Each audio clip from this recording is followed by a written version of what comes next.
Assalamualaikum warahmatullahi wabarakatuh. Saya di sini akan memaparkan materi pada bab 4, yaitu mengenai modernisasi dan perkembangan imperialisme Jepang. 1. Restorasi Meiji atau awal modernisasi di Jepang. Sebelum era modern, Jepang merupakan sebuah negara feodal kaisar, shogun, serta daimyo, memainkan peran baik secara ekonomi maupun sosial politik. Periode ini sering diwarnai perebutan kekuasaan di antara mereka. Shogun sendiri adalah komandan angkatan bersenjata yang menjalankan kekuasaan sehari-hari secara absolut di Jepang atas restu kaisar. Pada masa itu, jabatan shogun hanya dipegang oleh sejumlah klien militer yang kuat. Hubungan dengan dunia barat baru dimulai sejak abad ke-16 ketika para pedagang dan misionaris Serikat Yesus dari Portugal menginjakkan kaki di Jepang. Tidak lama berselang, tepatnya tahun 1639, Shogun Tokugawa menjalankan kebijakan Sakoku atau negara tertutup yang berlangsung selama 2,5 abad, dari 1639 sampai 1854, yang membuat Jepang terisolasi dari dunia luar melalui kebijakan Sakoku. Orang asing dilarang masuk ke Jepang, dan sebaliknya orang Jepang dilarang berhubungan dengan orang asing ataupun meninggalkan Jepang. Latar belakang kebijakan Sakoku: yang pertama, kesugunan Tokugawa menuding para misionaris Katolik mendalangi pemberontakan Shimabara pada 1637 sampai 1638. Alasan kedua yaitu mempertahankan supremasi Tokugawa atas persaingan. Pada 31 Maret 1854 tibalah Komodor Matteo Siperi dengan kapal hitamnya di Jepang. Kedigedean militer Amerika Serikat memaksa Jepang mendatangi konvensi Kanagawa 1854 antara Perry dan pemerintahan Shogun Tokugawa. Di sini ada beberapa bidang garapan Kaisar Meiji yang tercakup dalam gerakan pembaruan itu. Yang pertama, bidang perindustrian; kedua, bidang perdagangan; ketiga, bidang militer; keempat, bidang pendidikan; kelima, bidang sosial; dan yang terakhir, bidang hukum. Kedua, ada imperialisme Jepang. Jepang menikmati pertumbuhan ekonomi yang pesat berkat industrialisasi. Namun, sebagaimana negara-negara barat pada era revolusi industri Jepang juga sadar bahwa untuk menjamin pertumbuhan yang berkelanjutan dibutuhkan 3 hal penting. Yang pertama, pasokan bahan mentah yang stabil. Kedua, jalur pelayaran yang aman. Dan 3, pasar bagi hasil industrinya. Sementara itu, Jepang juga harus menjaga keamanan jalur pelayaran yang dilewati oleh kapal-kapal yang membawa barang mentah ataupun barang yang akan diekspor. Jika hasil industrinya tidak sampai ke pasar, hal tersebut akan menghambat perekonomiannya. Dampak positif dari imperialisme, terutama dalam pembentukan pertumbuhan ekonomi yang tinggi, menimbulkan kebanggaan sebagai bangsa. Tidak cukup dengan wilayah yang ada, Jepang juga ingin menaklukkan lebih banyak wilayah. Tujuan utamanya yaitu adalah menjamin kesinambungan pasokan bahan baku dan pasar. Pada 1894 sampai 1895, Jepang terlibat perang dengan Tiongkok yang dikenal dengan Perang Sino, Jepang Pertama Perang. Ini dilatar belakangi ambisi masing-masing untuk menguasai Korea.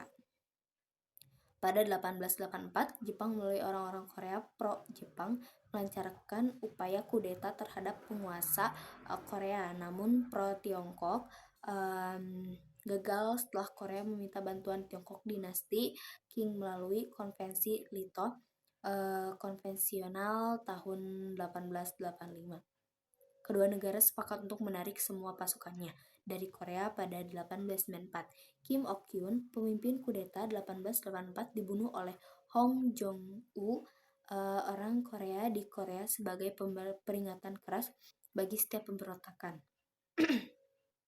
Perang antara kedua negara atau terhindarkan pada paruh kedua tahun 1894. Pada waktu itu, petani Korea di wilayah Gubu memprotes kebijakan penguasa setempat yang dianggap tidak adil bagi petani. Mereka pun melakukan pemberontakan yang dikenal dengan mereka melakukan pemberontakan. Kemudian pemerintah Korea meminta bantuan Tiongkok dengan dalih Tiongkok melanggar konvensi Jepang. Tanpa dimintai bantuan, mengirimkan 8.000 prajurit ke Korea dan memerangi pasukan Tiongkok sejak 1 Agustus 1894. Jepang menang dalam perang dan membentuk pemerintahan boneka atau bentukan Jepang di Seoul. Perang berakhir dengan perjanjian Shimonoseki tahun 1895 antara Jepang dan Tiongkok yang membuat sebagian semenanjung Liaodong dan Taiwan diserahkan ke Jepang, serta Tiongkok mengakui kemerdekaan Korea. Menganggap perjanjian Shimonoseki tidak sah, Rusia menduduki kembali semenanjung yang strategis ini. Rusia mendirikan benteng Port Arthur, Luxembourg di ujung selatan semenanjung, dan menjadikannya pangkalan angkatan lautnya di Pasifik. Pendudukan Rusia memicu perang Rusia-Jepang pada 1904 dan 1905. Rusia kalah dalam perjanjian Portsmouth yang diadakan di Amerika Serikat dan difasilitasi oleh Presiden Theodore Roosevelt. Ketika Perancis menyerah terhadap pasukan Nazi Jerman sekitar tahun 1941, Jepang memanfaatkannya dengan menginvasi wilayah jajahan Perancis di Indochina yang meliputi Kamboja, Laos, dan Vietnam. Pada saat bersamaan, Jerman menginvasi Rusia pada Juni 1941. Sebelumnya pada akhir September 1940, Fakta Tripartite menyatukan Jepang, Italia, dan Jerman dalam blok poros Axis Power yang kelak akan bersama-sama melawan sekutu dalam Perang Dunia Kedua. Pada tahun 1941, Amerika Serikat memprakarsai dibentuknya persekutuan yang disebut dengan ABDACOM atau American British Dutch Australian Command untuk menghadapi Jepang. Menyusul langkah tersebut, Presiden Amerika Serikat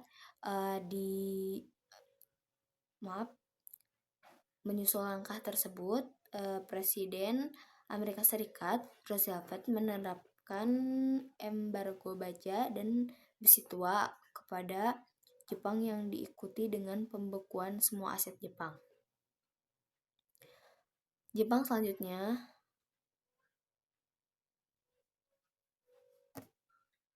Selanjutnya, Amerika Serikat menerapkan embargo minyak bumi, suatu ancaman besar terhadap Jepang sebab industrinya sangat bergantung pada bahan dasar yang sangat penting ini. Di bawah ABDACOM, Amerika Serikat bertanggung jawab melindungi kepentingan Hindia, Belanda, atau Indonesia. Menyerang Hindia Belanda dianggap menyerang ABDACOM. Di sisi lain, Amerika ingin embargo minyak itu mencapai tujuan, yaitu mundurnya Jepang yang dari wilayah-wilayah yang dikuasainya di Asia. Berarti Jepang harus terlebih dahulu melumpuhkan Amerika Serikat. Sasaran Amerika Serikat yang paling dekat di Asia adalah Laut Amerika Serikat di Pasifik, tepatnya di Pearl Harbor, Hawaii. Maka secara mendadak tanpa ultimatum, Jepang menyerang Pearl Harbor pada 7 Desember 1941, kemudian Jepang menduduki Filipina pada 10 Desember 1941 dan Burma pada 16 Desember tahun yang sama. Pada tanggal 11 Januari 1942, Jepang mendarat di Indonesia dan menguasai Kalimantan, kemudian ke pusat-pusat kekuasaan Belanda di Sumatera dan Jawa. Yang selanjutnya ada poin selanjutnya, kedatangan Jepang di Indonesia. Yang pertama, Belanda menyerang tanpa syarat kepada Jepang. Serangan Jepang ke Hindia Belanda terjadi pada 11 Januari 1942 dengan pendaratan pertama di Tarakan atau Kalimantan Timur. Pada Februari 1942, Jepang menduduki Pontianak, Banjarmasin, Makassar, Palembang, dan Bali. Di daerah Jawa, Jepang pertama kali mendarat di Banten, kemudian Indramayu, Kerangan atau Rembang, dan Tuban, dan Surabaya. Pada Maret 1942, Jepang menyerang Batavia dan Bandung. Sejak 9 Maret 1942, Indonesia menjadi daerah kekuasaan Jepang. Tujuannya yaitu menyerang dan mendukung Hindia. Tujuannya yaitu untuk menguasai sumber daya alam terutama minyak bumi.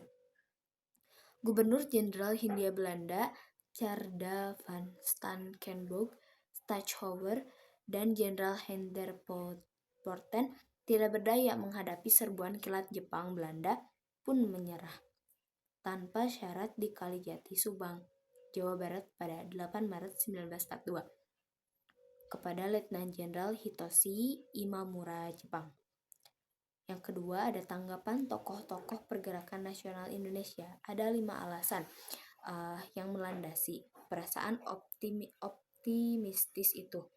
Yang pertama, menyerahnya Belanda kepada Jepang dianggap sebagai akhir dari penjajahan Belanda dan dimulainya era baru ketika bangsa-bangsa Asia yang dipelopori Jepang dapat berdiri di atas kakinya sendiri. Yang kedua, Jepang berjanji jika Perang Pasifik dimenangi bangsa-bangsa di Asia akan mendapatkan kemerdekaan. Yang ketiga, sejak awal kedatangannya Jepang telah membicarakan tentang kemerdekaan yang akan diberikan secara bertahap kepada bangsa-bangsa Asia. Yang keempat, Jepang bersikap simpatik terhadap aktivitas pergerakan nasional. Dan yang terakhir, Jepang menjanjikan kemudahan bagi bangsa Indonesia. Yang ketiga, ada pendudukan Jepang di Indonesia. Yang pertama, daerah Jawa dan Madura berpusat di Batavia yang berada di bawah kendali Kaigun. Yang kedua, daerah Sumatera dan Semenanjung Melayu berpusat di Singapura yang berada di bawah kendali Rikugun. Yang ketiga, daerah Kalimantan, Sulawesi, Nusa Tenggara, Maluku, dan Papua berada di bawah kendali Kaigun. Kemudian dalam sistem pertahanan dibentuk lembaga-lembaga semi-militer seperti Keibodan atau barisan pembantu polisi, Seinendan atau barisan pemuda, Fuzinkai atau barisan wanita, Heiho barisan cadangan prajurit, Peta pembelah tanah air, Putera pusat tenaga rakyat, Jawa Hokokai, Jibakutai pasukan berani mati, Kempetai barisan polisi rahasia, dan Gakukotai laskar pelajar. Kemudian dibentuk pula barisan pelopor Swiss Hintai yang dipilih oleh Insinyur Soekarno dibantu oleh R.P. Soroso, Otto Iskandardinata, dan Dr. Bowentaran Martoatmodjo. Lembaga-lembaga militer dan semi-militer ini dibentuk dalam rangka memenuhi kebutuhan tenaga terlatih yang pada akhirnya dapat diandalkan untuk membantu Jepang memenangkan Perang Asia Timur Raya. Terima kasih. Di sini saya akan menjelaskan tentang dampak pendudukan Jepang di Indonesia. Jadi, pada masa kependudukan Jepang di Indonesia membawa dampak yang sangat luas terhadap kehidupan politik, ekonomi, dan sosial budaya bangsa Indonesia. Yang ke satu ada di bidang politik. Jadi, sejak berkuasa di Indonesia, pemerintah pendudukan Jepang membubarkan semua kegiatan masyarakat seperti organisasi politik, organisasi sosial, maupun organisasi keagamaan, dan menggantinya dengan organisasi-organisasi bentukan Jepang. Salah satunya yaitu organisasi masyarakat yang tidak dibubarkan adalah Majelis Islam Ala Indonesia MIAI karena khawatir membahayakan. Kemudian membubarkannya pada tahun 1943 dan menggantinya dengan Kiai Haji Hashim Asy'ari. Yang kedua ada bidang ekonomi. Dampaknya yaitu penduduk Jepang pada bidang ekonomi tidak berbeda dengan negara-negara imperialisme. Dengan adanya semboyan negara makmur militer kuat yang bermaksud untuk menjadikan Indonesia sebagai salah satu basis kepentingan militer sekaligus industri-industrinya, yaitu seperti sandang pangan, logam, dan minyak. Demi kepentingan penting, hal itu tampak dalam hal-hal berikut, yaitu 1. Menyita aset-aset ekonomi yang penting. Yang kedua, melakukan pengawasan yang ketat dalam bidang ekonomi. Yang ketiga, kebijakan self-sufficiency. Yang keempat, setoran wajib, Romusa merosotnya produksi pangan dan kelaparan. Yang ketiga, di bidang sosial, yaitu terbagi menjadi 4, yaitu ke-1 Romusa, yang kedua ada Jugun, yang ketiga pendidikan, yang keempat bahasa dan stratifikasi sosial, yang keempat yaitu ada bidang kebudayaan, yaitu sebagai negara fasis Jepang yang mendidik warga negaranya dengan keras dan disiplin tinggi. Kemudian, pemerintah Jepang juga mendirikan sebuah pusat kebudayaan yang diberi nama Kleimin Bunket Shidoso. Pusat kebudayaan tersebut menjadi wadah bagi perkembangan kesenian bangsa Indonesia. Sementara itu buku-buku karya sastra yang sejalan dengan propaganda yang dibiarkan berkembang seperti Cinta Tanah Air karangan Nur Sultan Iskandar, Palawijaya karangan Karim Halim, dan Angin Puji karangan Usman Ismail. Sebaliknya, contoh karya sastra yang berada di Jepang adalah siap sedia, yaitu karangan Chairil Anwar pada zaman Jepang. Tidak ada pers yang independen, semuanya berada di bawah pengawasan Jepang. Jadi saya akan menjelaskan tentang perjuangan meraih kemerdekaan pada masa pendudukan Jepang. Rakyat Indonesia merasakan pemerintah pendudukan Jepang tidak berbeda dengan penjajahan Belanda. Rakyat Indonesia tetap menderita dan miskin perekonomian, tetapi merosot rakyat dieksploitasi menjadi tenaga kerja. 1. Perjuangan dengan cara kooperatif. Perjuangan secara kooperatif dilakukan oleh tokoh-tokoh nasionalis yang duduk di lembaga-lembaga penting. Bentukan Jepang melalui lembaga-lembaga ini, mereka menggalang persatuan untuk meraih kemerdekaan. 2. Perjuangan melalui gerakan bawah tanah. Perjuangan bawah tanah adalah perjuangan yang dilakukan secara tertutup dan rahasia. Perjuangan ini umumnya dilakukan oleh bangsa Indonesia yang bekerja pada instansi pemerintah Jepang. 3. Perlawan bersenjata. Selain perlawanan yang dilakukan oleh cara kooperatif dan gerakan bawah tanah, rakyat Indonesia di berbagai wilayah untuk melakukan perlawanan bersenjata. Saya akan menjelaskan tentang akhir pendudukan Jepang di Indonesia. 1. Janji kemerdekaan dan BPUPKI. Sekitar akhir tahun 1945, kedudukan Jepang dalam Perang Pasifik sangat terdesak di pasukan sekutu. Di bawah pimpinan Jenderal Claes Matsar dengan strategi militer berhasil merebut pulau demi pulau yang dikuasai Jepang dan telah berhasil mendekati negara tersebut dalam kondisi yang sudah terdesak.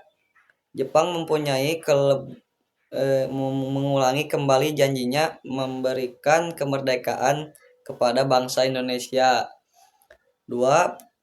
Proklamasi kemerdekaan, gambarnya Soekarno-Hatta dan Rajiman Wedioningrat. Diperoleh informasi bahwa Jepang telah menyerah kepada sekutu setelah bom atom.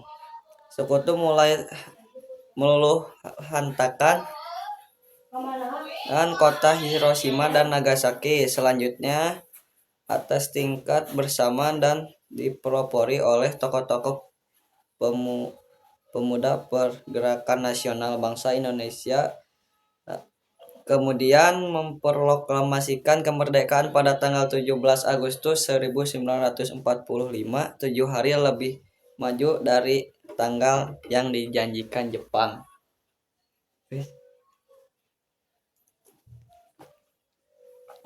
Anjing.